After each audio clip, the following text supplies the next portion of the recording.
in his product offering that balance something that you don't have, right? So some of that happens.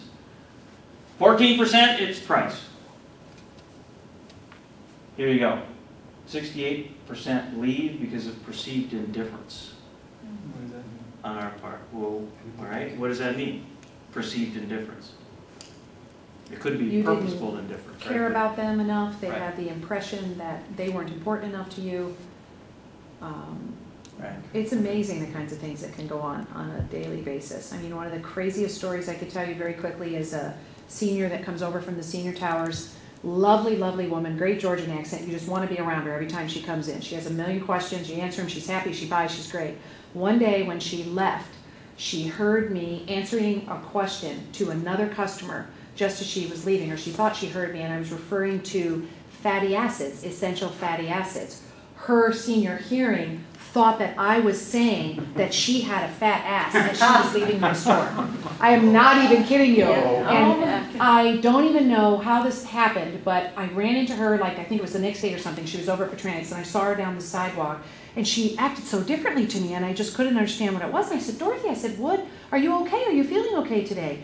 She said, well, you know, I thought I was feeling good when I came in your store the other day, but blah, blah, blah. And then she got it out and she told me. And I was like, oh my, and she felt like an idiot when she realized what she had misunderstood. Yeah. But imagine that, if I'd never had a chance to do that, I probably would have never seen her again. Yeah. And her heart was broken because I always got the impression from her she was a beautiful woman years ago.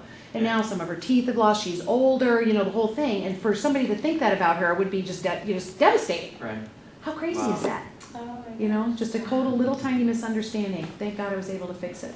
There is we still laugh about it to this day, you know. So downtown in the office building where one of my clients are, there's a fast food place. I won't drop any names, but you know, they got the cash registers here, and it's a busy place. It is a busy place. But honestly, it's just like I'm not spending my money here anymore. I just can't spend my money here anymore. And I go in, and it's like.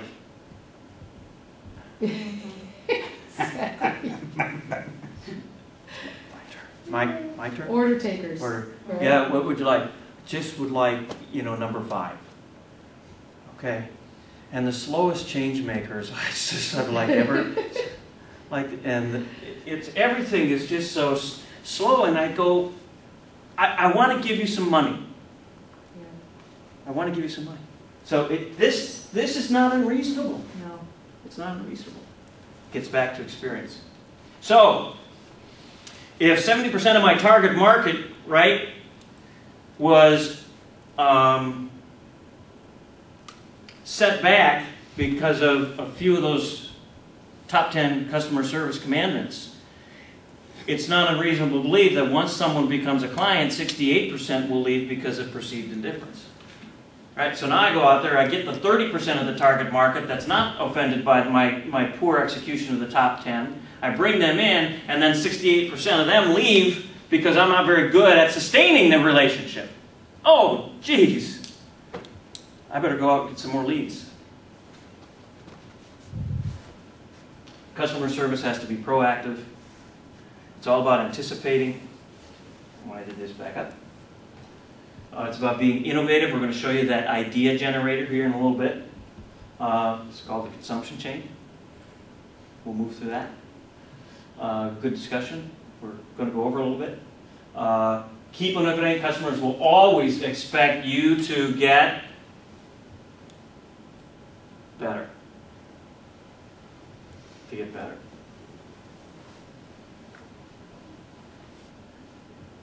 Now, you can get better around your moments of truth. Moments of truth are, right, when it really counts to impress with your service. What are those moments of truth? Probably when you have an opportunity to just work with someone that you know is going to become a lifelong customer. That's really right. Easy to determine in our business. Right. How you deal with a problem, customer or problem event. Yeah, yeah. Yeah, I don't know about you, but there are great opportunities to differentiate yourself and impress the heck out of a client when you solve a complaint, when you solve a problem. Right.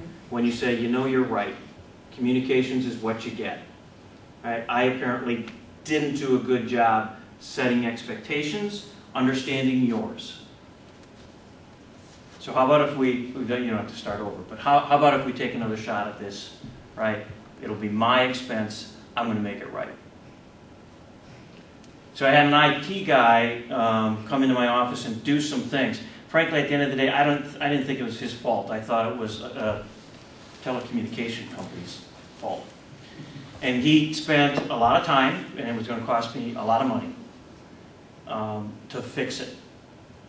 But he spent a lot of time initially setting things up, and so that when we went to test things, I said, hey, it's not working.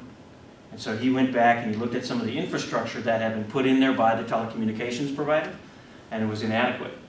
He spent the next day fixing it, and he didn't charge me. Am I going to buy from him again? Absolutely. Absolutely. Absolutely.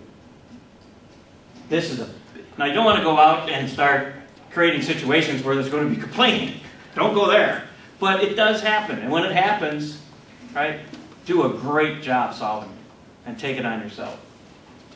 What gives your customers a feeling of consistency is, how can you use these in your business? How can you make your customers feel that it's easy to buy? This is a big one. Making it easy to buy.